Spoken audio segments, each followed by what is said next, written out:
Water. It's one of Earth's most valuable resources. Many people can't imagine a day without it, but there are millions of people across the world struggling to get it. We spoke openly with one of our employees who understands what that is like. Priya Iyengar is an engineer here at KC Water.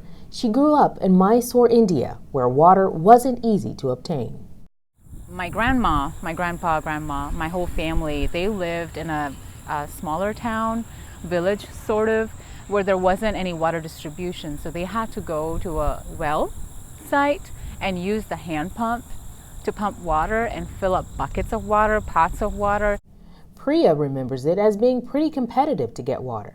I was asking my aunt, I was like, I heard like yelling and screaming and fighting. She said, oh yeah, there used to be a lot of fighting over who kept their bucket first.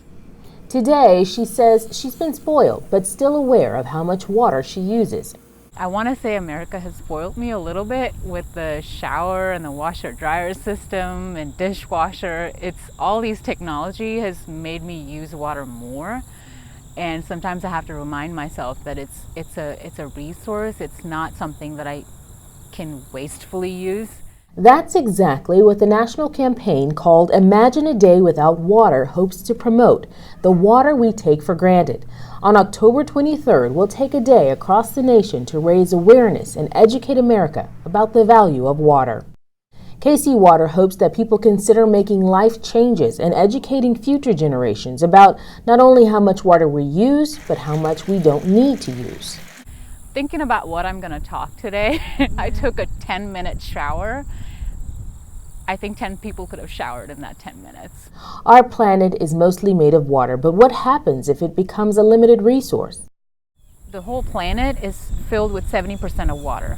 That includes all the sea, rivers, lakes, ponds, glacial water, all of this.